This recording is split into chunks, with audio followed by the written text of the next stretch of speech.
Feeling good on a Friday. Let's get it. I think it's gonna be good one. I think it's gonna be good. Here we go. Welcome back to the Den of Nerds. I am Josh, and we have a great show for you today. Man, we got some really cool info about Doomsday. Crazy stuff that I want to talk about. It's in the rumor category. We don't know exactly what it means. We don't know how real it is. It's potentially really cool stuff, though, so I want to geek out a little bit about Doomsday. That's always fun. There are some more details out there about the test screenings for both Superman and Fantastic Four, so we kind of have the ability to follow up on some of the discussion we had yesterday, which I think is good. And then a story that I never thought would happen. A story I never thought I'd have to cover. You know, there were many times while Andor was coming out that I had sort of dogged on it for its viewership, or I had brought up the fact that it had low viewership. And there were so many people out there that were like, why does that even matter? Why talk about the numbers? Well, how would all of those people feel if I decided they were right today and decided we don't have to talk about the numbers? You know what? Now that they're actually looking good, I agree with those people. We don't have to talk about it. It's not about the numbers. Who cares about the numbers, right? Wrong. Numbers matter, obviously. And so we will talk about them today because Andor has rather impressive numbers, might I say. More impressive than I expected. And so we will, as we always do, be fair and give flowers to the show for accomplishing something that not a lot of other shows are able to accomplish right now. We're coming in at number 3 on the originals chart, and I believe number 4 or 5 in the overall chart on Nielsen. That's actually a pretty big deal. So we will talk about that. Don't worry, they're not the best numbers ever, and there's caveats and asterisks and whatnot. But at the end of the day, I mean, credit where credit is due. Those are big numbers for Andor, bigger than I expected. Kind of crazy. So we'll get into that. We'll discuss it all. Should be a good show today. 3 main topics, a lot of stuff to get into with all of them, and then we'll break into Q&A, as we always do. I do want to say for show notes today, I want to stream Marvel Rivals. I had talked about this yesterday, talked about wanting to stream. They just dropped Ultron. They made a bunch of changes to Marvel Rivals. I'm excited. I want to check it out. But I'm not going to do that right now. So I made the decision that we'll do a regular show right now at 11. We'll go over our 3 topics. We'll do our Q&A, et cetera, et cetera. Then I'm actually going to get off stream. I'm going to run some errands. I got some errands to run with the family. I'm going to grab lunch. I'm actually going to hopefully work out as well. And then come back and do a rival stream. You know what I mean? Like, just give myself enough space. Like, let's handle business. Let's do what we got to do for the business. And then let's hang out as a community later on and let's play Rivals. I'm going to lock in for at least a 3-hour stream on Rivals. So if we start at 3, we'll go to 6 at least. If we start at 2, we'll go to 5, that kind of thing. Honestly, I can't give you a hard start time because I don't want to put any pressure on the errands and everything that we're doing. When I get my stuff handled in the afternoon, I'll come home, I'll set up the stream, and I'll let you guys know. I know it's not for everybody, but for those of you that like gaming and hanging out with the community, we're going to do a big chunk of that today. I'm excited to check out Ultron. I'm excited to check out the changes to Rivals. I really think this... and I even think the changes to Thor, frankly, are going to be awesome. I know the Rivals community is mostly negative on them. I think he's going to be better than ever. I think he's going to be a lot more fun, especially for casual people to play. And I think that's good. So I'm excited to check out a lot of things. Rivals is in a weird spot right now, but I got to tell you, I think the devs have responded really well to the situation.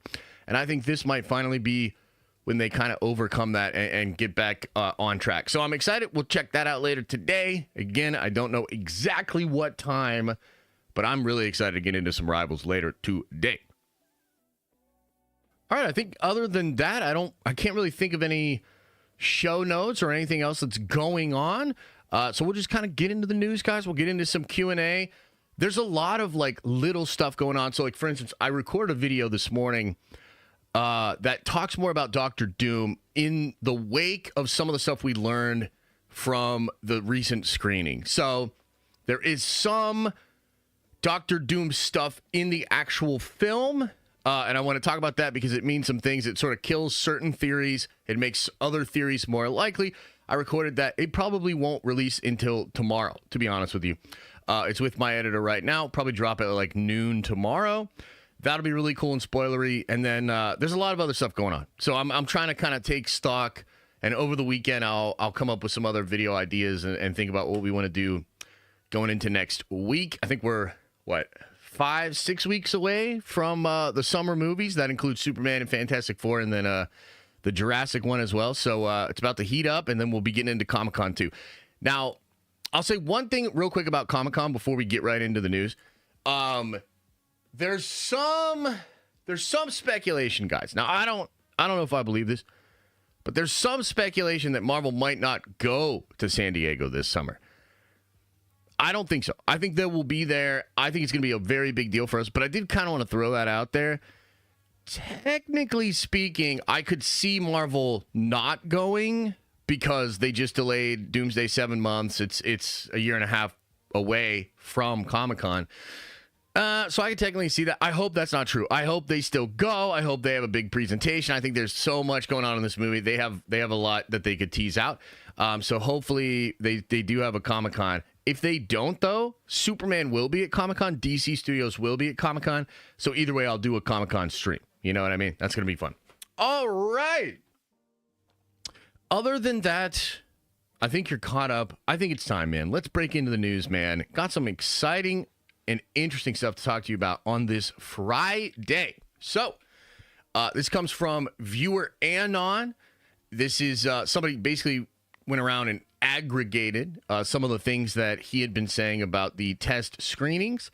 And viewer Anon seems to be one of these sort of anonymous scooping leaker insider accounts that is involved or somewhat has access to the results of the screening stuff. Like, you know, we don't know who any of these people are really, but you sort of over time start to get a feel for how are they maybe connected to the industry, where are their sources coming from. Viewer Anon, definitely a person connected on that side of things. So he says the F4 reactions are more consistently okay, whereas Superman reactions swing wildly between like love and didn't like and hate. So that's pretty crazy in and of itself. And I want to talk about that. There's other stuff that has come out as well. Again, we're not going to go spoilers in this portion of the show today, but I do want to dig in a little bit more to these comments. There's other things that are being said too, okay? So one of the things he said was F4 reactions are more consistently okay, whereas Superman reactions swing wildly. And he's asked about multiple endings for the Superman screenings, which was a rumor out there. He says it's possible, but unlikely. It's too late to reshoot a new finale, and the testing a false ending would be pointless because the feedback wouldn't be any good. That's fair. I think one of the areas where Marvel benefits, there's sort of baseline Marvel tone that has worked for a long time and people are used to, whereas DC's had a lot of different starts and stops, and people prefer wildly different approaches and Bristol when it's not their preferred take. Doesn't that sound a little bit like the Star Wars argument? Not to like jump ahead to the Andor stuff, but this has been my issue with Andor. I don't just personally reject it, but I also think it was bad for the brand because it is exactly what he's describing here for DC. Marvel has a pretty consistent tone. People are familiar with it and comfortable with it. DC, because it's been so varied for so long, you have different camps within the DC fandom that appreciate a certain type of DC tone and maybe not another one, okay? But he goes on to say this. I'll say this. I don't know what the general public will think about Superman, but I'm also not concerned about it as a movie. Very interesting there. Yeah, I guess he sort of has this angle on it, and I've heard this. I've heard at least this concern repeated from other people that I've talked to. There is sort of a concern of how the normies or the mass appeal audience will feel about Superman, you know, itself as a movie. So, yeah, that's kind of interesting there. I did not see it myself, despite various efforts to convince people. What would you say specifically liked about Superman? The people who like Superman, the character in pop culture, really, really like or love Superman the film. So he's suggesting there that from what he can gather, people that are comic book fans or appreciate the character of Superman really, really like this movie. But then there's a whole bunch of other people that have maybe never been hot on Superman. And I don't think a lot of people that are in that camp, the movie's not working for them. Now, that is kind of interesting, right? Because you think about Zack Snyder's stuff, and that Superman movie, Man of Steel, really did make a shit ton of money for a Superman movie. Compared to a lot of other Superman movies, that was an incredibly successful movie. And the thing that's kind of ironic about Man of Steel is it actually had maybe the opposite of this, where a lot of normies or just mainstream cinema fans, they liked Man of Steel quite a bit. But the hardcore Superman people maybe took a little bit more issue with it. You know, it's a lot more dark. Superman and his dad, that whole situation's weird. Of course, it ends with Clark snapping necks and cashing checks, which, by the way, just out of curiosity here, man, I really vividly remember people in my friend group that just after Superman killed Zod, the 1,000% were out. Like, just like arms crossed, like not into it at all, hard against the movie. Did you guys have anybody like that in your life? I'm just wondering, chat. Was there anybody in your friend group or that you knew that after Superman killed Zod, they were like, boom, I'm out. I can't do this. Yeah. So you can see some people in chat saying, yeah, some of the people were that dude, Vandolph says. So this is not uncommon. I saw this reaction a lot, you know, just being a nerd, being in the comic book scene. Man, there were some dudes at our comic book shop that were like, nope. And just, like it just was over for them at that moment, which I understand. But it's also fair to say that that was an incredibly successful Superman movie. So it worked. And I think particularly, you know, coming out of Dark Knight, you know, that sort of approach where Nolan and David Goyer were approaching it from this angle of like, how could this exist in the real world? That was something Nolan was very focused on, trying to make it seem as believable as possible to sort of suspend disbelief with mainstream audiences or just movie fans. And it was very successful. So they tried that approach because Goyer remains. Nolan, in some degree, was involved in helping Zack as well. There's actually some really cool footage of the both of them looking at dailies and stuff on the set of Man of Steel. And of course, more recently, I think earlier this year, Nolan had that really cool comment where he said, there's not a science fiction or superhero movie in the past 10 years that I don't see Zack Snyder's influence on. And, you know, being a big fan of Zack myself, I was like, oh shit, like Nolan is giving flowers to Zack's style. That's crazy, but it tracks. So they worked together on that. The point is, coming out of Nolan's stuff, the approach was really to try to make it darker, gritty, and more realistic in a sense.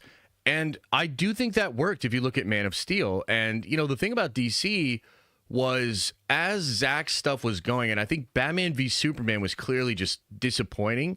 That movie obviously should have made $1 billion, maybe more. I mean, these are two incredibly popular characters, right? So Batman v Superman is clearly a bad... it was a mistake in the franchise, right? It just, for whatever, it didn't connect. Maybe there was a version of it that was much better, but the theatrical version, whack. And it really breaks that universe. And remember, they have him doing Justice League, but they start tinkering with it like crazy to try to make it more like Marvel. They were looking at what Marvel was making with their movies and money, and they were like, we want to replicate that. Now, the thing that's wild is nowadays when you look at Zack's movies and how much money they made, and then you look at what all the other DC movies have made, minus like the Joker, and you're like, holy shit, maybe that was the peak. Like maybe that was the top of the mountain because, dude, Zack's stuff was making way more money than these movies make nowadays. Again, minus the Joker and strangely Aquaman for some reason. But point being, Gunn has taken a different approach. Okay, and it seems like what the reaction has been from both people at Warner Brothers, but also importantly from people that have been in these screenings, is that it might be the case that those people that were really mad about Man of Steel, they might really like Superman, dude. They might really like Superman, but the issue might be a whole bunch of people, and I'm talking about normies as well, that liked Man of Steel might not be able to appreciate this film. I think that's kind of the concern. Does that make sense to you guys? Is what I'm saying? Are you picking up what I'm setting down here? Just from what I'm reading here in the responses, that's kind of the vibes and the feeling that I'm getting. Now, I want to add one additional element to this. Last night on the Hot Mic podcast, Jeff Snyder had an interesting comment about the Superman movie, and he had an interesting comment about some of the changes made. Now, yesterday on the stream, I was telling you guys that, you know, if the structure of the film has been changed, I had heard it was almost like an anthology thing rather than like a straight narrative. And I was sort of questioning on how much of that had been changed. Had it just been altered to have a better flow, or were they abandoning that and the framing device? Well, something interesting Jeff said last night was there was originally going to be this sort of vignetted framing style of days of the week. So you'd start on Monday, Tuesday, Wednesday, and it sort of takes you through a day in the life of Superman each day. Okay? And according to Jeff, that has been removed. Now, I actually think that's kind of wild. Maybe they've just removed the vignetting style, which is, you know, it's very similar to Seven, which both John and Jeff brought up last night. And it can absolutely work. I think vignetting is great. I mean, some of my favorite Marvel movies use that, especially the big ones, right?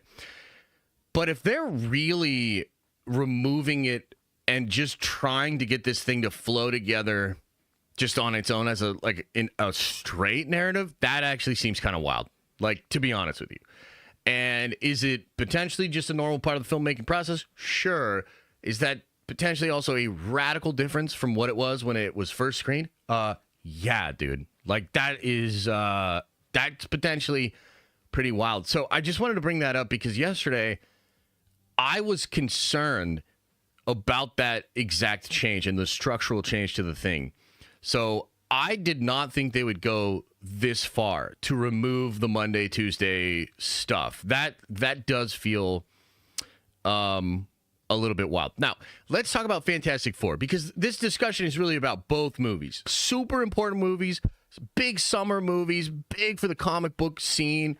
You know, all eyes on these movies. The film industry is watching these movies closely. Comic book fans are watching these movies closely. The companies are watching these movies closely. So a lot on the line, right? So according to, viewer Anon and others, Superman's reactions are incredibly mixed. I think truly mixed when it comes to Superman. A lot of people love it. A lot of people really don't love it. It's not like you've got some people like, it's all right. No. Unfortunately, the reality is a lot of people don't like it. Okay, so it's like you got a big contingent of people that don't like this thing, and then you got a big contingent of people that really like it. And this divide, I mean, dude, it could be that more hardcore Superman people tend to be on this side, maybe normies tend to be on this side. You know, it's kind of difficult to say. And then you have a totally different thing going on with Fantastic Four, and I just find it interesting. And apparently most of Fantastic Four is just in the middle, meaning you have sort of a smaller group of people that love it and a smaller group of people that hate it. The vast majority of people just think it's all right, either like okay or pretty decent, like in the middle. So I hope that's making sense for you, because like that's kind of wild, you know? I'll add one thing to the Fantastic Four screening conversation. So I spoke to some people about this, and apparently it's incredibly uncommon for Marvel to do a screening in LA. Now, we talked about this yesterday. They don't do a lot of public screenings, but they kind of have been over the past couple of years.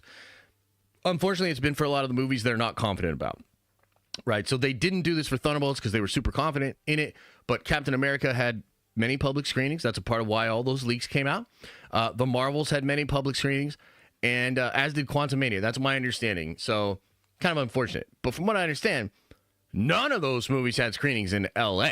They usually do not do public screenings in LA for Marvel movies. So this Fantastic Four screening was very strange. And I think it was viewer Anon himself that said something to the effect of, Marvel tricked me this is a secret Fantastic Four screening. Now, I later came to find out that a lot of people that went to the screening in LA thought it was for Superman. Okay? So now this is important because a lot of the mixed reactions from Fantastic Four, which again, to be crystal clear, are mixed in the middle, not mixed across the board. But it is possible, and I talked to some people that speculated that it was a lot of DC fans that were hoping to see Superman and instead saw Fantastic Four, and they were kind of bummed about it. And that's part of why they might have scored it lower. Now, that is pretty wild and potentially some 6D chess from Kevin Feige, because I think he knows that Superman and Fantastic Four are in somewhat of competition, and people will have seen Superman before seeing Fantastic Four. So this could have been like some weird 6D chess move to literally get a bunch of influencers that are primed to be excited for Superman, make them watch Fantastic Four, and get some feedback. You know what I mean? Like, I don't know. I'm speculating on that, but I just wanted to say that because I did speak to some people that were like, I think it's a bunch of DC fans that were kind of butthurt about it, right? But either way, it is kind of strange that, like, Fantastic Four seems to be, like, I think Fantastic Four is getting dinged publicly a little bit more than Superman right now. And, you know, we talked about it a little bit yesterday. Part of this is Gunn, and, you know, he smashes a lot of discourse. He makes people feel uncomfortable for reporting on it and whatnot, right? So part of it's that. I think there's a contingent of people that just want to support Superman so much, and I know there's tension there between, like, Snyder supporters and Gunn supporters, whatever, right? But regardless of the reason, the reality is Superman's getting sort of unfair, I think, treatment, and not in a negative way, in a positive way. Whereas I think Fantastic Four is getting a little bit of unfair treatment in a negative way. Technically, the Fantastic Four screenings are going way better than Superman. Like that, I think that's just what it is. They're both mixed, but Superman's scores seem mixed from, like, people really don't like it sounds like a divisive movie. Whereas Fantastic Four's ultimate sin might be that it's just not the craziest thing ever. It's not really exciting, you know, normies as much. And there's possible explanations for that. So I just want to say, that this is a really interesting moment. And, you know, we don't have any word from the Superman screening. Maybe it's tonight. Maybe it's over the weekend. I can't wait to hear some stuff from the screening. But just, you know, I was watching the Hot Mic podcast last night, which, by the way, shout out to John for shouting me out, I guess. You know, I kind of told you guys when the Hulk story broke that Roka was the first that I heard that had it, and he had it in January, apparently. That's crazy, dude. That's a long time ago. So, yeah, Roka had it first, and then he appreciated that I gave him credit and whatnot. But, you know, Jeff Snyder said something last night I thought was pretty on point, where he said, expectations are everything. And if you have the right expectations, it will help your experience in the movie a lot better. You know, we tend to be in this space where some people get mad about, you know, leaks or even critic scores. Like, I've heard all kinds of cope, and people will be like, it doesn't even matter what the critic score is, this, that, second, and the third. But I think Jeff is right. I think expectations are really important. If you have the right expectations for a thing, it's going to help your experience, right? If you have the wrong set of expectations for a film, and you go into it and it's this totally other thing, I think that's where a lot of disappointment can happen, and that can be kind of crazy. So in a sense, what we're doing right here by following along with this, and then we will continue to follow along with it when we get into the reviews, the first social media reviews, and then the actual reviews themselves, this is all just about setting your personal expectations so that you can have a better time in the theater with this film. You know, I also treat this a little bit like sports. So I just come from a more competitive, you know, sports-esque kind of a background. So I've always applied that thinking to how I cover nerdy things. That's always been sort of inherent to the Den of Nerds. But I think even if you don't appreciate the competitive nature of this, I still think it's useful information. Like, it's useful to set those expectations. So, again, as far as we understand it, Superman, very mixed, very mixed. Hardcore people seem to love it. Maybe your more casual people don't like it at all and potentially even hate it. Fantastic Four does seem to be getting a lot of scores that you would call mid, But that's like true mid. Like, people are on the middle of the road. They think it's all right or okay. Not a lot of people hating it. Not a lot of people loving it. And so adjust your expectations, curb your enthusiasm accordingly, and we'll follow along with more and more stuff as it comes out, guys, okay? So there you have it. Let me know if you have any thoughts about that, especially when we get into Q&A. All right. All right, let's talk about Andor. Man, oh man, I gotta say, I never expected to have to do this story in the way we are about to do it, but credit where credit is due. Andor's putting up some pretty good numbers. Okay, so I wanna fully explain this. I want to get into the weeds on this with you. We constantly these days refer to the charts. Did it chart? You know, when we talk about a particular show, and it's sort of the social currency of a lot of the streaming shows. You know, it used to be ratings and whatnot. Now it's their ability to chart on Nielsen and on these different analytics, recorders program, whatever you want to call them, aggregators. So let's look at the numbers for Andor, and then let's talk about what's going on. So this would be with 18 episodes. Now, remember, as I said, the release schedule for Andor seemed damn near designed to have it have these good numbers on streaming because they dropped 3 episodes each week. They're long-form episodes, and there's also a first season. Yeah, so season 2 we're talking about with Andor, not season 3. Please no season 3. So with week 2, 6 episodes in the tank for season 2, 18 episodes overall on Disney Plus. I can't fucking believe it. Look at this. On the overall chart, we have Andor coming in at number 6. Okay, with 821 million minutes watched, 18 episodes on Disney Plus. Now, it is absolutely fair to point out that they designed it to chart. You know, there's all these little asterisks there. But let's just be real. We always talk about Bluey.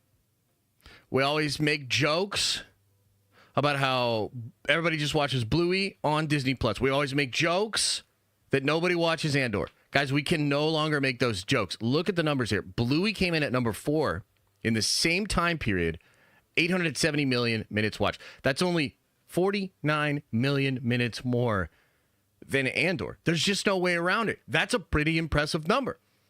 With all of the caveats, with all the asterisks, with everything, at the end of the day, it's about, did you get on the podium? Did you get into the charts? And Andor absolutely did, with a pretty respectable fucking number. Now, I will point out that with 3 episodes total, Ahsoka still did better. I still think that's where the juice is at. And I think Ahsoka season 2 is going to be a big hit because it'll also include season 1. But to be fair, this is very impressive for Andor. And then it gets crazy when you look at original chart. It's number 3 on the original chart, guys. It's number 3 on the originals chart. There's no way around it. That's great. And look at where Mobland is at.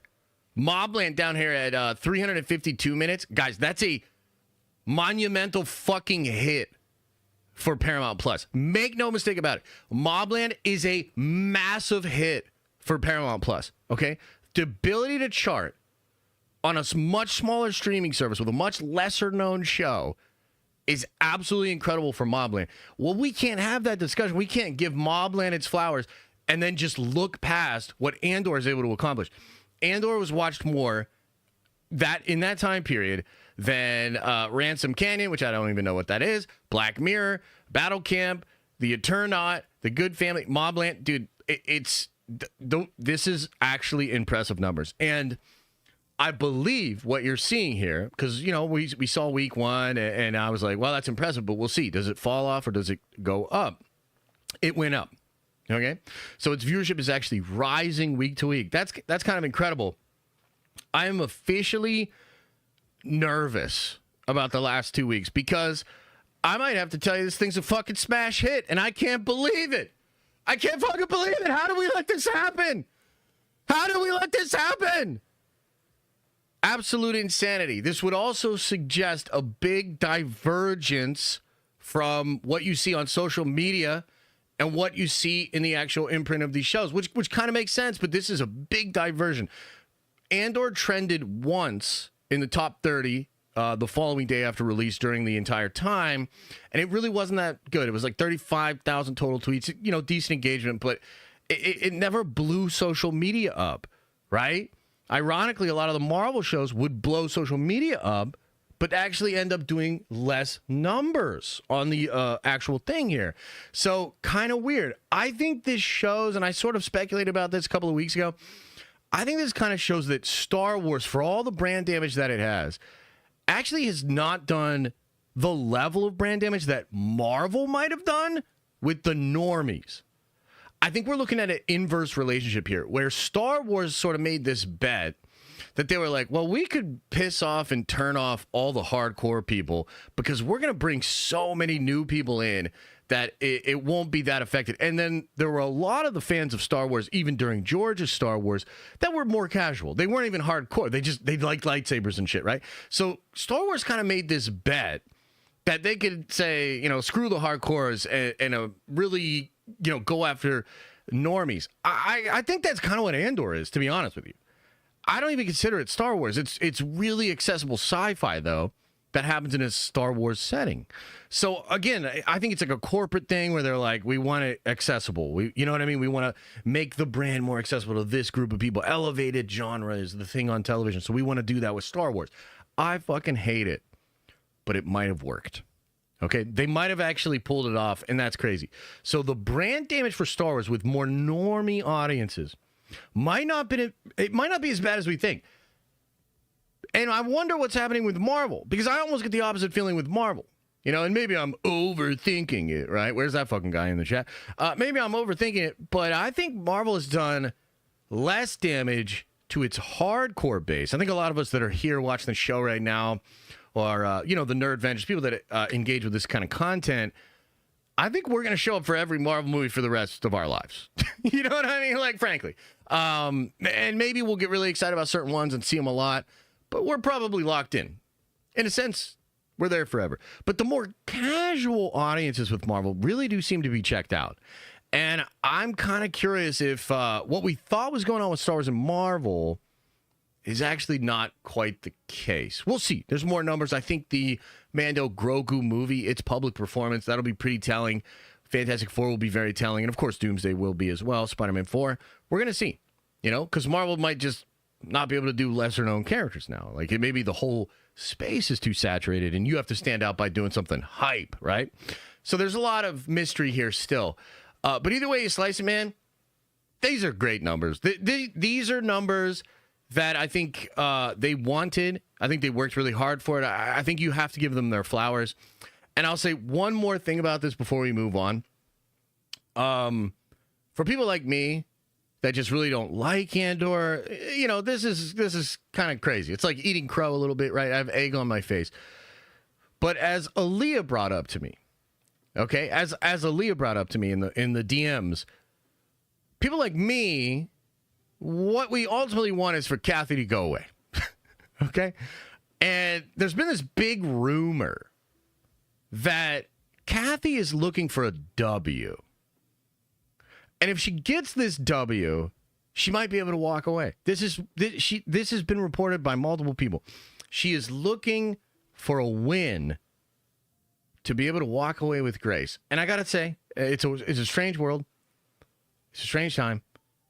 But if Andor ends up being her win, her W, and she gets to sail off into the sunset, and we get a little, reprieve, if we get free, if this is what it takes, I feel like the Avengers and Endgame, man. Whatever it takes.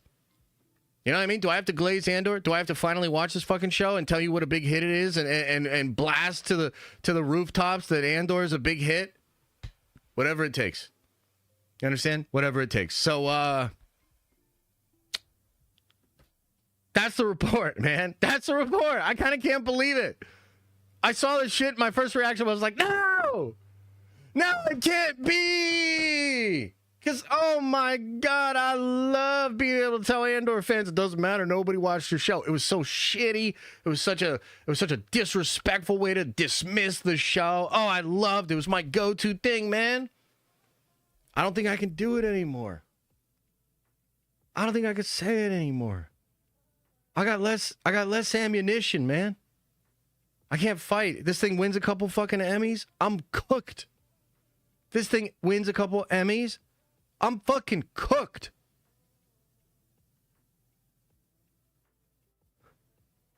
All right. Anyway, let's move right along. In all seriousness, that is pretty crazy, right? Congratulations to Andor, I guess. Kathy, take the W. Get the fuck out of my face. Okay. Anyways, let's talk about some crazy doomsday rumors. Now, I do want to issue a slight spoiler warning here. We're not going to go crazy here, but there's some wild stuff going on, okay? So, we had heard a couple of weeks back that Doomsday will be filming in Windsor Castle in a couple of weeks. This is actual royal property, and it's kind of interesting here. Apparently, restrictions have been put in place. No pictures, no drones flying near the set. So this guy's super mad that he can't get his little drones over there. It's a pretty cool property, right? This castle here. I mean, I wouldn't mind it. You know, if they're trying to donate this castle, you know, maybe they don't want to do it anymore. It seems like it's a lot. You know, I'll take it off their hands. It seems pretty fun. And a lot of us, when this news came out, we thought, oh shit, Doom's Castle? Latveria, dude? Getting some Latveria up in here? Well, guess what? It's not Latveria. And when you find out what it is, I mean, I think you're going to be pretty excited about it. And I'm going to give you a couple details here, too. I don't even know if I should give you these details, but we're doing it. This is not for Doom, says My Time to Shine Hello. This is Magneto's castle. Bro, what?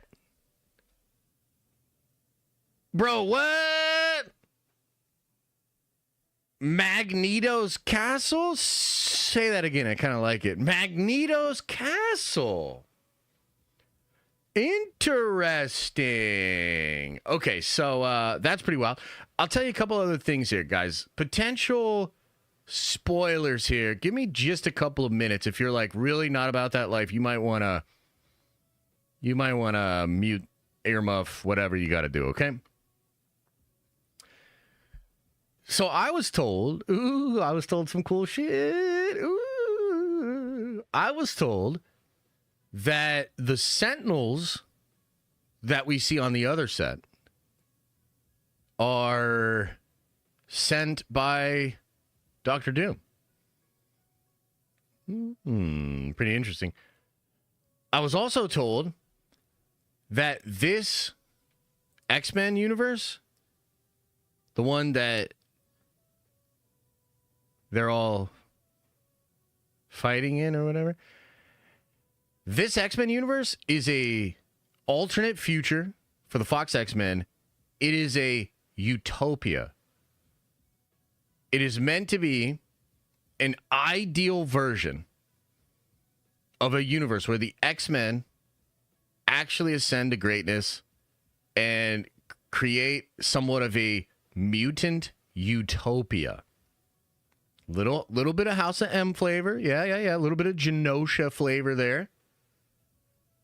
My God, that's exciting. So Magneto with a castle. Magneto potentially in charge or a major player in a mutant utopia. And somebody in chat said, and I think this is actually really fair to point out, it's very similar to FF. It's true. So what you're about to see is an FF universe that's kind of like a utopia, where the Fantastic Four are the main heroes. And then you're going to see an X-Men universe where the X-Men are in a utopia. How interesting. You want to know about another? I'll tell you one more thing, and then we'll get into Q&A. This is actually something else that My Time to Shine Hello said, okay? She said, you will see another Black Panther in Doomsday, which is interesting. I thought you would be saving that for Secret Wars, okay? But apparently not. Apparently the other T'Challa, who will be the child, it's Toussaint, it's T'Child, whatever you want to call him, he's the Black Panther, okay, and it is assumed that he's coming from another universe. So I have an idea here. I don't know if this I haven't heard. This is speculation. What if he's from a universe where Wakanda takes over and creates a sort of Wakandan utopia? All of a sudden, we got all these freaking utopian universes, and 616 seems like a shithole. Kind of seems like 616 sucks ass. What the hell happened? Why do we have utopias here, utopias here? And remember, 838? I don't know if you noticed, they had a lot of technology. It seemed like things were going pretty good. There wasn't even, well, they thought there wasn't money there, but there was.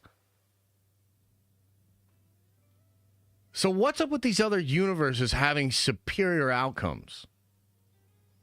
Having superior versions? What the hell's going on here, man? That's weird. So, yeah, just a little bit of rumors here. Nothing too crazy, and there's a lot that we don't know still. I want to put some videos together on some of the other things I've heard, kind of try to bundle it all together. But, like, dude, when I heard this shit about Doom's castle, or rather Magneto's castle, and then we've heard about, like, oh, man, there's some other stuff. There's some other stuff going on. We got to keep the really spoilery stuff for the videos, of course. But man, pretty exciting stuff, huh?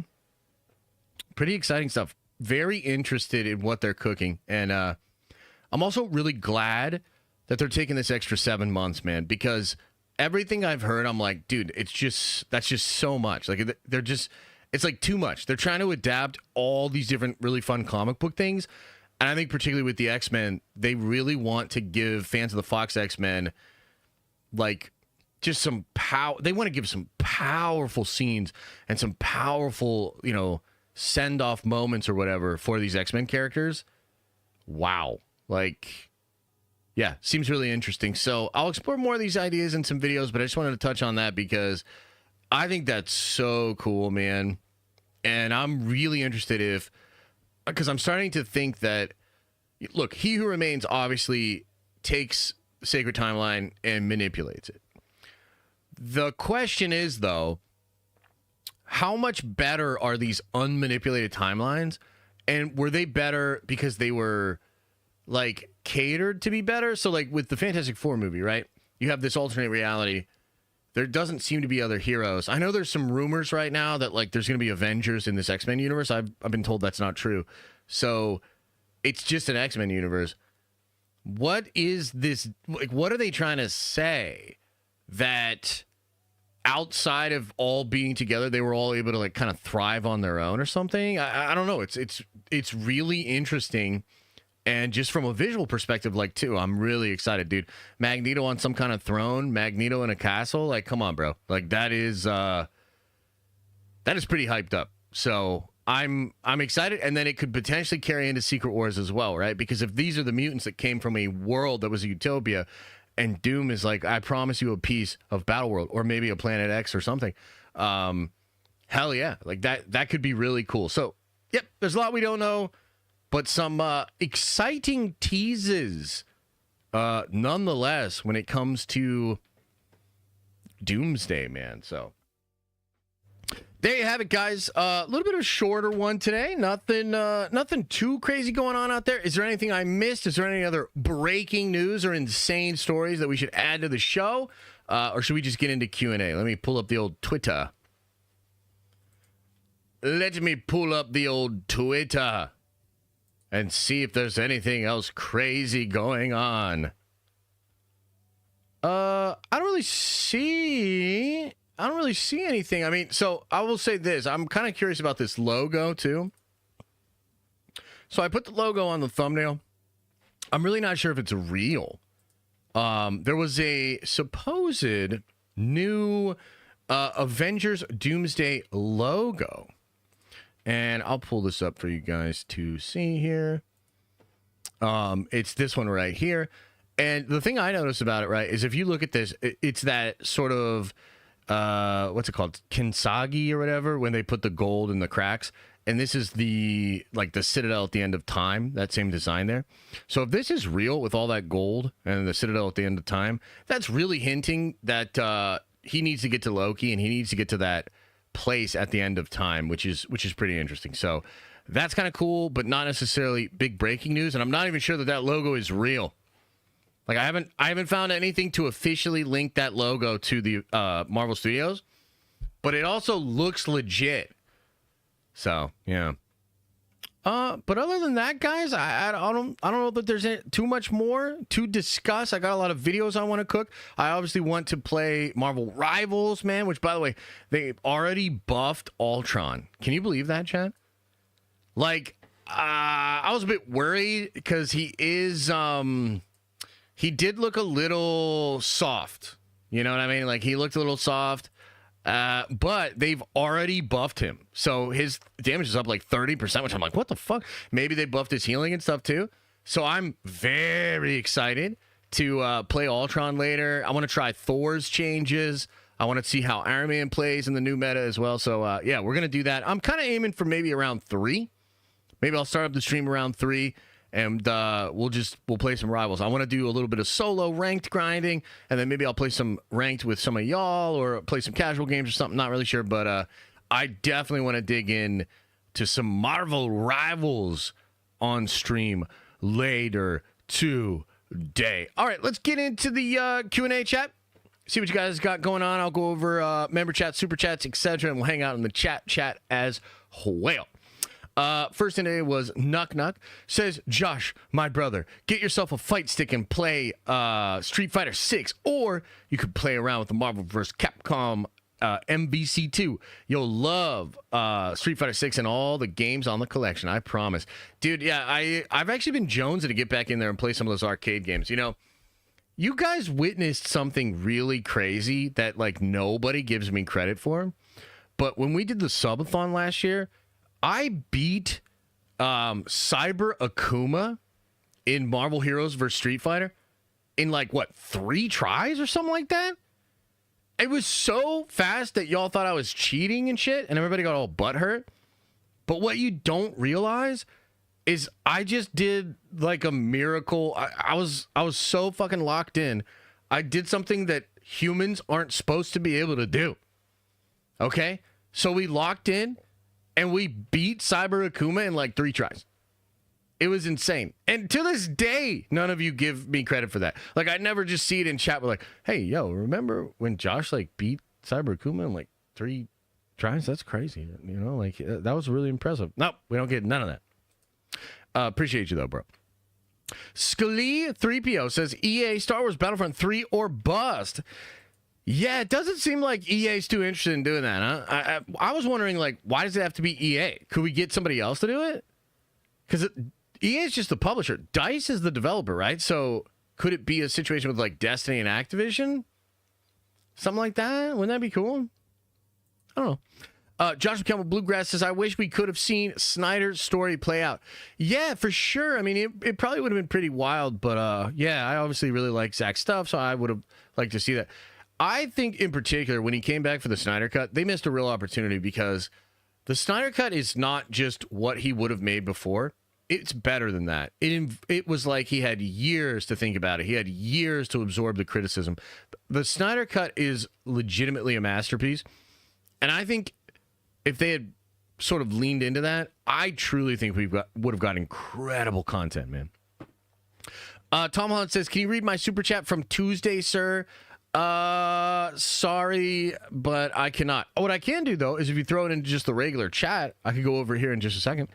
Scott says, happy Friday. Did you see what Jeff said about F4 in his newsletter? He said Marvel isn't high on it, like we heard, and they're worried it's a mess. I did not read his newsletter specifically, but the fact that I am subscribed to it, so I'll check it out. The fact that they did a public test screening, like, here's what I'll tell you. I think they're worried about it, but I don't know that they're worried about it for the same reason that Jeff thinks they're worried about it. I think they're worried about it because of Thunderbolts. Like, and again, like, for whatever reason, like, a lot of Hollywood people seem to disagree with me on this, and I think I think they're just flatly wrong. Thunderbolts is bad as a performance. It's great as a movie. It's bad. So I think they looked at Thunderbolts and they're like, dude, Oh boy. So they're willing to maybe compromise on even quality to make sure the thing pops. And I think that's what the focus is for Fantastic Four. So yeah, that's probably what it is. I will say this. I know for sure that principal photography went off really well. Everybody on set, everybody involved in making it, it went really well in principle. Now, that does not mean that then when they made an assembly cut, they didn't panic. I know they did reshoots recently. So, yeah, like there's probably truth to that. But I don't know that I could, especially just taking your word for it, Scott, I don't know that I could be like, oh, shit, no, it's a mess. You know what I mean? DeMarcus Carter says, favorite college football teams or NFL? Yeah, I don't really mess with college sports like that. My dad was a Duke basketball fan, and I'm not even sure why. I mean, we did live in North Carolina for a couple of years, so maybe that's why. Yeah, my dad was a Duke basketball fan. He liked Coach K a lot, so I sort of followed Duke a little bit. And other than that, not really into college stuff at all, other than Pitt. I root for Pitt a little bit, just because I like going out to Pittsburgh. My NFL teams, I like the Steelers. I'm a Steelers guy, but I did live in Philly for 7 years, so I also root for the Eagles, and I like the Eagles quite a bit. I lived in the Twin Cities for a couple of years, so I'm a little partial to the Vikings because I had some good times going to some Viking games there. Yeah, those would probably be the teams I follow and whatnot. Vandolph says, what do you think of Zack Snyder working on the Spawn franchise? Teamed with McFarlane, they could make a lot of money and open the Imageverse. I like that, bro.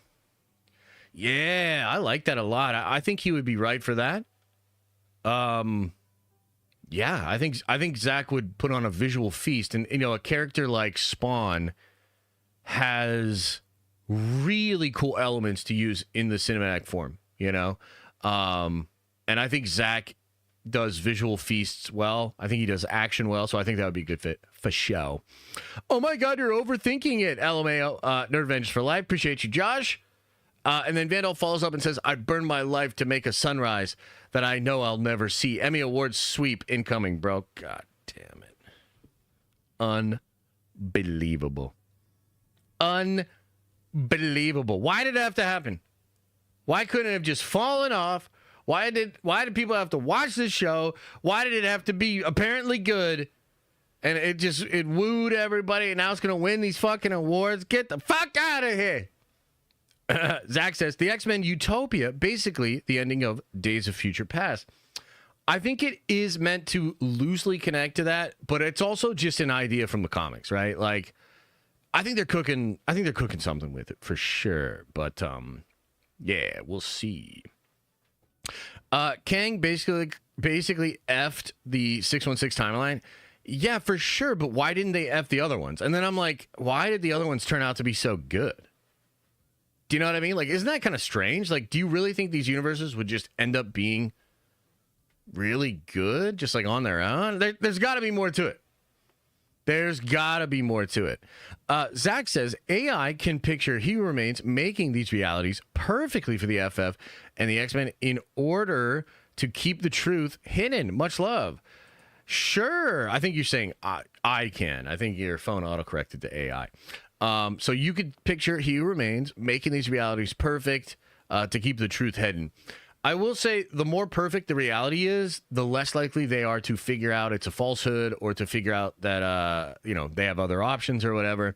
So maybe maybe you're onto it. Maybe that's what it is.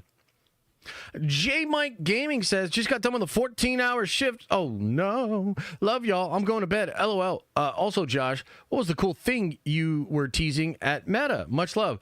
I can't really talk about it for now, but what I can say is it has to do with a video game. It has to do with a video game, and I'll be able to talk about it on June 6th. And I am excited to talk about it because I had a good time. Appreciate you, bro. 14 hours. God damn. Enjoy the rest. The Exodus says, timeline that needed a time heist didn't thrive. Ooh, I like that one, bro. I like that one because that ties all the way back to in Endgame when Hulk is having a conversation with the Ancient One. Because remember what she said? She said the Infinity Stones work as saving us or protecting us from like all the darkness or whatever. And she said if we didn't have them, we would be swarmed into darkness or something like that. Ooh, that's kind of cool. I like that.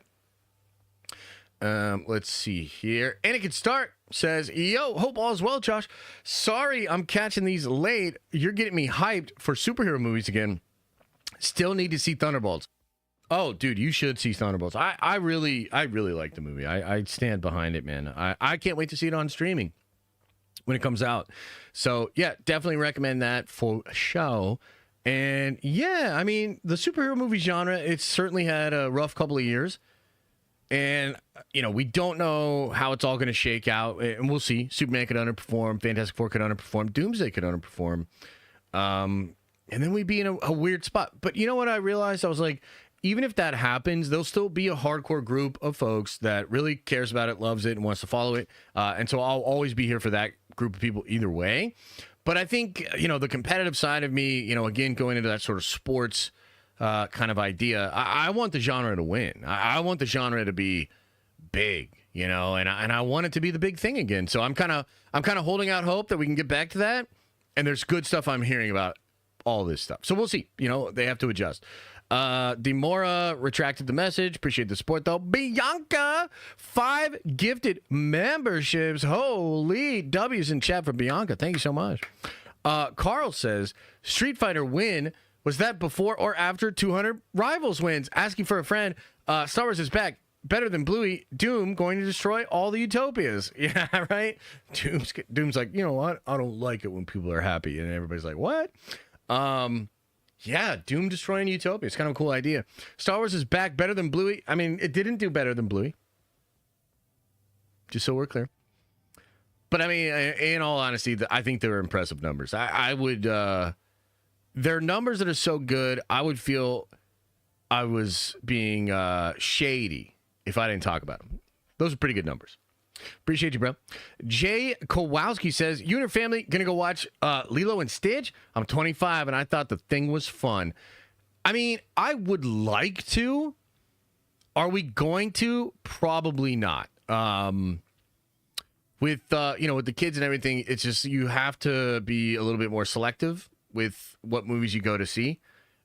We will definitely check it out on streaming, and I think Liam, you know, my son, I think he'll watch it too. I don't know if he'll like watch the whole thing, but he loves, his favorite movie is the animated one, actually. So, yeah, we're gonna watch it, but probably not go to the theater.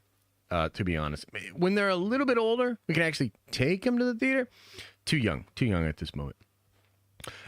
D. Moria says with a 10 spot, Kevin announced the different universes subtly, and the Wakandans are from a different universe, hinting with new costumes leaked last week. Wakanda and Namor are united in alternate universe, maybe. Whoa, dude. Yeah, so that's pretty wild, man. And there could absolutely be something there. I don't know enough to say for sure that I've heard the same thing and that it's true, but I definitely think there's some pieces there that could fit together and be exactly what you're talking about. That would be kind of cool. And I'm hoping that it has some significance, that it's not just we're doing this for flavor, but that there's some kind of story reason, you know? So, yeah, pretty cool. Pretty cool. Appreciate the comment there in the 10 spot. Anders says, what's the leading theory on how F4 got from the 60s to the present day MCU? Well, I actually don't think they're in the 1960s. I think they're in a 1960s retro-inspired world. And I think, could it be the 60s? Sure. They've only been active for about 4 years. There's a ton of incredible technology in the world. So, I mean, yeah, it could be the 60s. It could also be just 60s retro in the 90s or something. And then how are they going to get it in the present-day MCU? Well, that's probably through a portal, you know, and probably in that ship that you see in the Thunderbolts post-credit scene. So that's what I would say. Appreciate the love, man. Jedi John says, I have friends everywhere. Oh, you do? Joshua Campbell says, King didn't care about the other timelines. Oh, Kang? Yeah, I guess that's true. But then again, that doesn't just automatically make them utopias, though, right? Because he erased them, but Loki brought them back. So what are you saying? Loki made them utopias? I don't know. That'd be kind of fun. Any surprise cameos in F4 besides Doom? I will answer it this way. There's plenty of fun Marvel flavor. There's some cool deep cuts. There's some, Easter eggs and whatnot. That's all I'll say. Van Off the Black says, Andor fans are more likely to become Warhammer fans. Get out of here. Now you're just trying to hard sell me. We love suffering, grim dark futures, and dying for a cause. Don't know about the Emperor part. Now you're just trying to hard sell me, man. Appreciate you, though. Laryl, thank you for a gifted membership, man. Definitely always knew you were real, too, Laryl. Hell yeah. Q is not a robot says, I assumed your NDA involved a game. However, my presumption, it was for Rivals. But with Meta, now I don't know. Yeah. No, it's not Rivals, although I am going to try to get involved with Rivals a little bit. That's kind of a separate thing. Like I said, I can't talk about this yet, but I am excited to talk about it. I think it's going to be pretty cool, man. So I don't know if I'm supposed to say this part, but I'll just say it. June 6th is also, I believe, Gamescom, maybe? There's going to be a big gaming presentation. Maybe it's the Video Game Awards. I forget which one. But there's a big presentation. I might stream it because the game that I saw is going to be revealed there. So immediately after that, I think I can talk about it. So maybe we'll stream it, stream the presentation, and then maybe I'll talk about it a bit after that. That could be fun. Not be like a little extra stream, you know what I mean? So, should be cool. Let's see here. Endless Abyss says, Josh, no to rival stream, Battlefront 2 instead. Battlefront 2 is kind of popping off right now, but I'm sorry, dude. I am very excited for this update in Rivals. I'm really interested to play Ultron. I'm really interested for the changes. I have like a lot of hype for this, so I cannot just do a switcheroo on it. But who knows? I mean, maybe we could play some Battlefront 3 if it keeps going or whatever. I feel like I kind of missed out on the big push when it happened. But you never know. Maybe someday. Maybe someday we'll play some Battlefront. I have played that game on stream before. It's been years. But I have played that game on stream before. All right, everybody. We're through the questions, member chat, super chats. I'll hang out on the chat for a little bit, and then we'll probably get on out of here. Q is not a robot. Welcome back to the Nerd Avengers, man. Appreciate you. Mr. Poppy says, Nerd Avengers are the best chat on YouTube. You're so lucky to have us, Josh. Nerd Avengers for life. I am lucky to have you. Most of you. You know, like most of you. I'm pretty lucky to have like most of you. You know what I mean? Yay, who lusts for Andor is a glazer. Yeah, I agree, Kyber. Sit, tell him. Hey, is there any way these numbers are going to just fall off a cliff next week, man? Is there any way we could do that? Maybe somebody hacked the system or something? What's Warhammer? Oh, dude, Warhammer is just like the best, most expansive, most fun science fiction franchise IP / war game that there ever was or will be. Warhammer's the truth, the future. I mean, what else can I say? What else can I say, man? By the way, for those Warhammer fans, I've heard, because originally I heard the leaks for the new points and the rules was going to happen yesterday, because the last 13 rules updates and points changes happened on either a Wednesday or a Thursday. Well, the rumors now are that they're going to drop on Saturday, which would be a massive change from what they have done in the past. I speculate that the reason this is happening is because they want to have everything go into the app immediately. So I think they'll announce everything and then also be like, oh, and it's in your app already, which would be like, what? Crazy.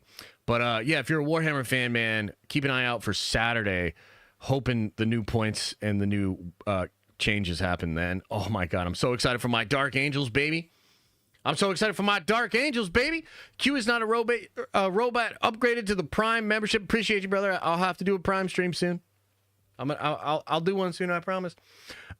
D Moria follows up with a 10 spot and says, just to go a little deeper, each team announced in the chair release was from a different universe, except them.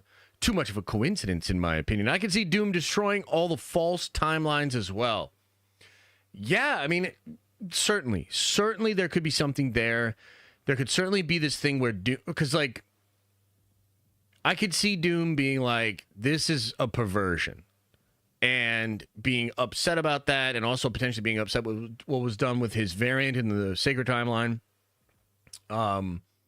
Yeah, no, there could absolutely be something to that. I'm just not ready to commit to it because I just don't know. You know what I mean? But I appreciate the support, man, and I understand where your mind is at, and I think you're obviously interested in it as well, and that's cool because I'm interested too. It's a cool idea. They have some really fun stuff they're cooking. I'm so glad they're taking this extra 7 months because it was just too much. You know, most other Marvel movies, yeah, they probably could have figured it out. They reshoot, they constantly retool. This one's too important and it's too big. Too important and too big. So the 7-month delay is good. You know what I mean? Joshua says, what's better, Snorehammer or Borehammer? What the hell? Get him out of here. Rossi says, 2 mother trucking years? Holy shit. No way. Where does time go? I became a Nerdvenger shortly after Nerd Theory's end. So many great memories because of it. Much love. Yeah, man. Appreciate you, man. Hope you had a good time. Were you in Dallas this weekend? Or no, that was 2 weeks ago or something you were with Theory? I'm blanking on the time, man. But mod him, says Justin. Get out of here, bro. Yeah, man. 2 years. Time does fly. It really does. I can't believe I've been doing this for as long as I have been, to be honest. You know? Crazy. The Winter's Shoulder says, do you think Marvel will ever do Isaiah Bradley Disney Plus show? Adapting Truth, Red, White, and Black? Highly doubt it, man.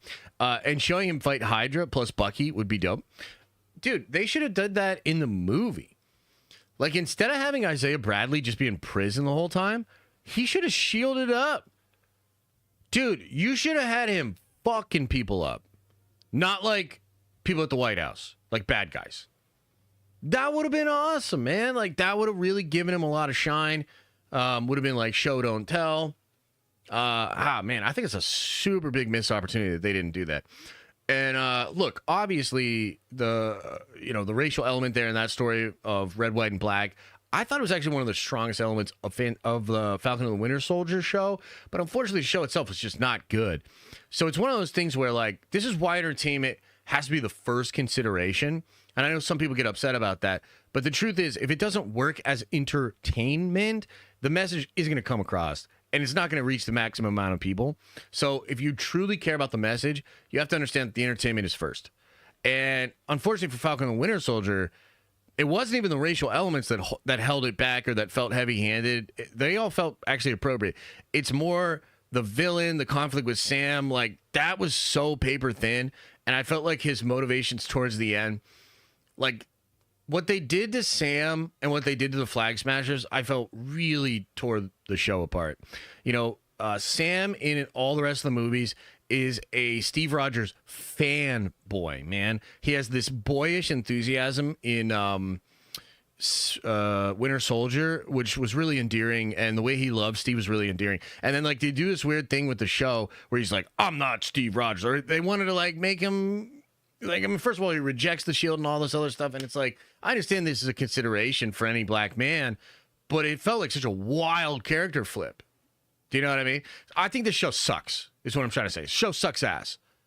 But there were good elements, and some of those stuff that you're talking about was in the show, and it actually was handled appropriately.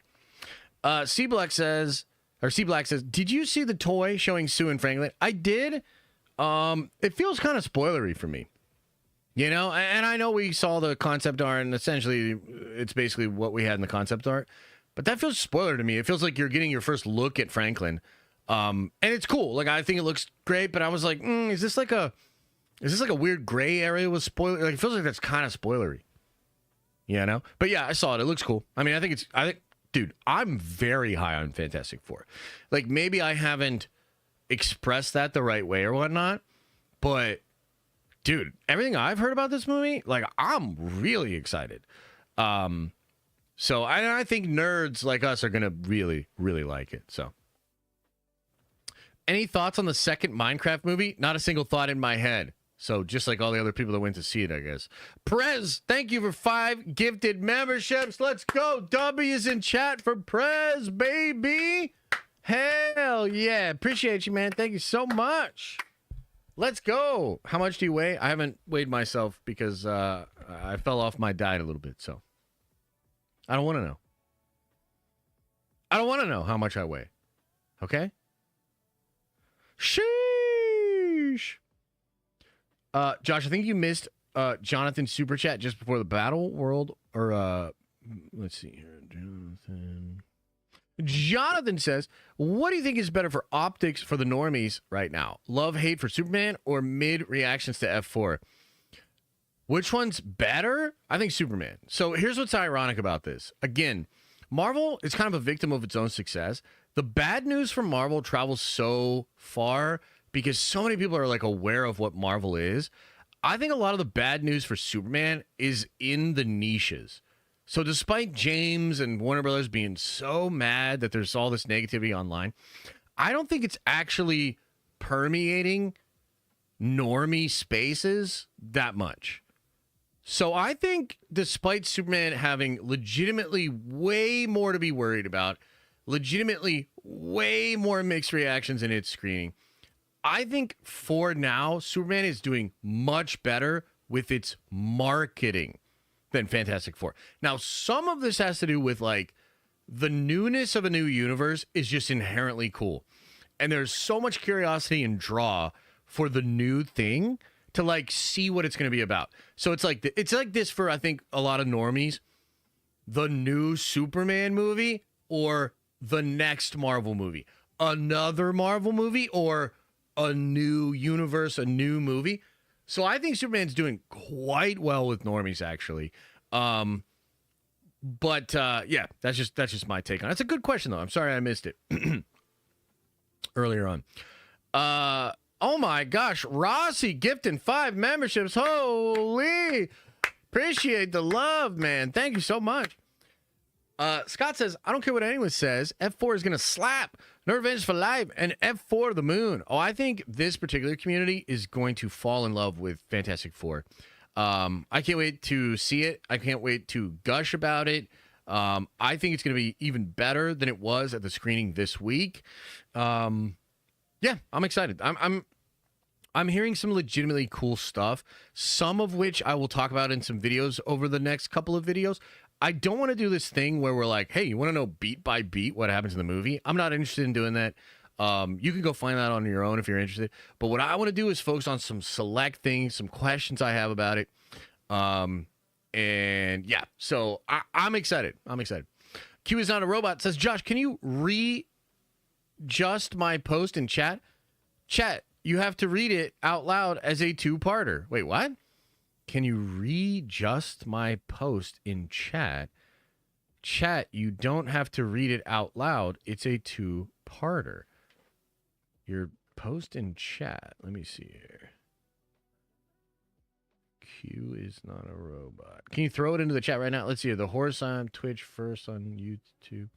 I started YouTube around the same time you did. Life is a bitch, so I fell off. Lost my mom to cancer, and I fell into deep depression and stopped live. But you've inspired me to get back on the horse. I'm on Twitch first before I go into YouTube. I've had a story idea in my head for about 15 years, and you've inspired me to get up out of my head. Unity, love you, man. Oh, nice, brother. Yeah, I think, and Prez with another 5 gifted membership. What the hell is going on today? Thanks, man. W's in the chat for everybody. Holy shit, that's awesome. Let me address this here. I'll say this, man. I think, I think technology and social media has made some incredible things happen for people. Obviously, like being able to make a full-time living from content is pretty crazy, right? And I understand that, and I'm very grateful for the position I'm in.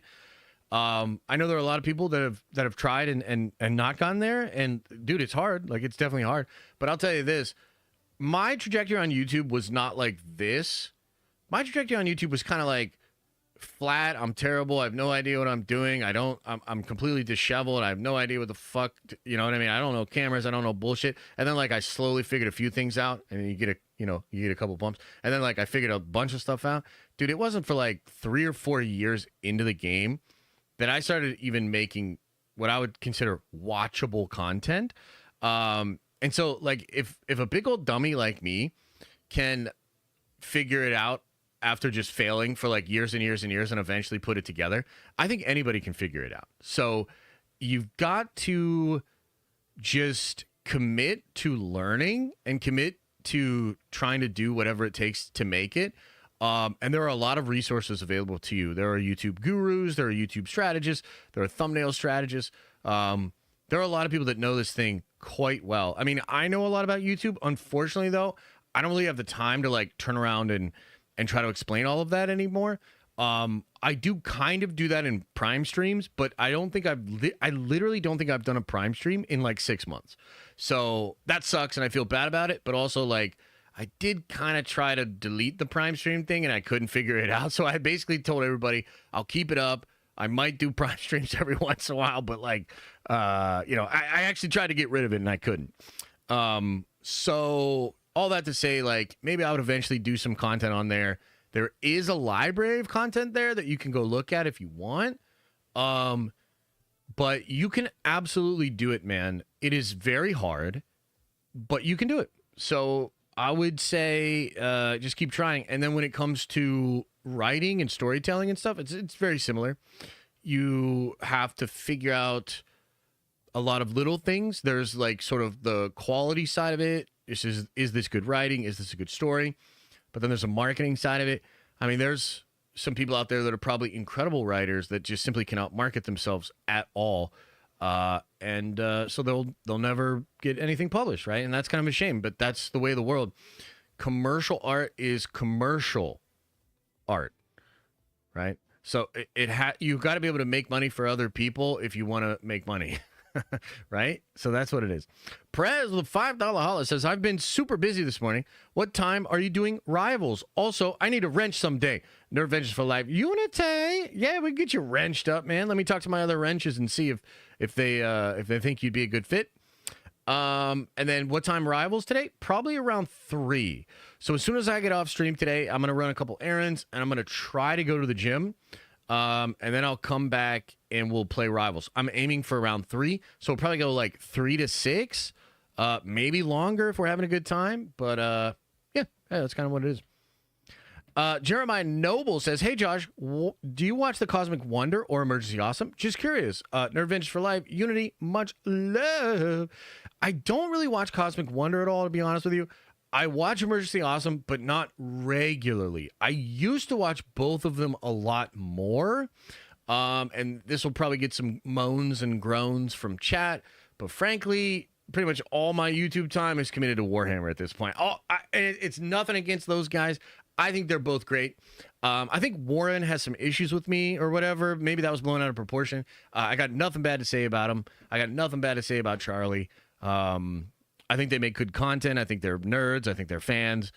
It's just that all I do is watch Warhammer videos, bro. You know what I mean? Zach Tech says, Rivals link up. Be there. Nerd Ventures for Life. Dude, yeah, it's going to be fun. It's going to be good. Scott says, Jeff was saying on the hot mic he wants to do more podcast appearances. Would you ever have him on? Yeah, absolutely. I've actually thought about that. I've thought about reaching out to Jeff before. I think we could have a really funny kind of conversation there. Yeah, I mean, look, I would say, I guess what I'll say is this. This trip this week was really good for me. I don't know if you guys can tell, but I'm in a better mood. I'm feeling like, I guess in a sense, more motivated, but also less anxious. And I'm just really grateful. Like the trip and the opportunity kind of just crystallized for me how grateful I should be and also how serious I should take the responsibility. And so I'm just feeling good. I'm feeling good. I want to, continue to crush, grow, the streams, grow the community, grow the channels, et cetera, et cetera. So I'm feeling really good. All that to say, during my trip, I kind of realized I need to get out of my comfort zone a little bit. It's super easy. And I was explaining this to the other content people too. When you can go into a room and make a bunch of money and build a bunch of stuff just at your computer. Like, it's kind of hard to like want to leave and walk around and do stuff and travel and all this stuff, because it comes with a cost of sorts. It's not as convenient. But I've come to realize that if you really want to grow and if you really want to do something special, you really got to get uncomfortable and you've got to get out of your comfort zone. So I am planning on doing a lot more traveling. I want to do a lot more collaborations with other people. You know, I want to be doing a lot more. But I also have to get certain things in order. Unity is this beautiful, incredible thing for me that I also feel is somewhat of a burden, because I don't feel comfortable moving on to other things until I get that thing handled. We are like in a weird spot where I have a lot of things set up, but until I can actually get the actual team to finish chapter 3, I can't have sort of the new team take over. So we're in like a weird spot with Unity. Once Unity gets back on track and we have like a print date and I can ship the Kickstarter stuff, I will feel a lot more open to travel collaborations and all of that. So I am thinking about these sort of things, but I have some priorities. I got some things I got to, basically Unity. I need Unity to be back on track before I commit to anything big. The Exodus says, is the Westview reference in Fantastic Four just an Easter egg, or is Wanda out there creating entire retro futuristic realities modeled after her TV shows? I think, unfortunately, it's a little bit more like the beginning. I think it's just an Easter egg. Maybe there was a time where it was going to be connected to something larger. Perhaps there's a way for it to still be meaningful within the scope of Doomsday. But as far as for the actual Fantastic Four movie, I don't think so, man. I think it is. I think it's just an Easter egg. We'll see. Tom Turtle says with a 10 spot, very generous, says, found Andor season 1 boring AF, but really got into season 2. Defo captured normie audiences, and thanks to a lot of YouTube buzz and connective tissue, cameos, and action, the last 2 arcs, fan 2, give it a go. So I'm not committing to watching it yet. I did see, though, that Theory, you guys fucking pressured and bullied Theory into watching it. So I commented on his Instagram post about it, and I said, fuck it. If you end up recommending it, I'll watch Andor season 2. So if Theory, which I don't know if he's made his video about it yet, but if he ends up recommending it, I'm going to play along. I will watch Andor season 2. Okay? Logan says with a 5 spot, finally binged Andor after putting it off forever. Probably the best Disney Plus. God damn it, chat! Probably the best Disney Plus show yet, to be honest. Really good stuff. Cool that it makes a little trilogy with Rogue One. You see what I mean? You see what's happening here? So normally I'd be like, oh, Logan, that's really cool. I'm glad you and 12 people liked Andor. And I can't anymore. The hell? Stu Redman, thank you, brother, for the gifted membership. Appreciate you, man. Thank you. Okay, guys. Pretty good show. Pretty good week. I was kind of impressed that we really only missed Wednesday, right? Because I woke up early on Tuesday and scheduled all that stuff out. I didn't even know there were super chats on that shit. Somebody today was like, can you read my super chat from Tuesday? No. But I do appreciate the support on that. I will consider that next time, and maybe I can read those at the next time I'm back. But yeah, overall, man, good week. I really appreciate you guys. Appreciate your patience with everything. Big video over the weekend with that Doom stuff from the Fantastic Four screening, and then I'm going to be cooking up some other videos as well. I appreciate you. Thank you so much. I think I'm aiming for around 3 p.m. to do some Marvel Rivals, guys. So if you're into that, I know not everybody is. If you're into that, come on by around 3 p.m. We'll play some more Marvel Rivals. It should be a fun time, okay? And then Joshua gets in there and says, made you look with a $2 holla. God damn it. Okay. All right, everybody. Hey, I'm going to get on out of here. Much love. As I always say, I hope you are having an awesome and a nerdy day. And I'll see you in the next video.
Is everybody gone? Did everybody leave? Leave.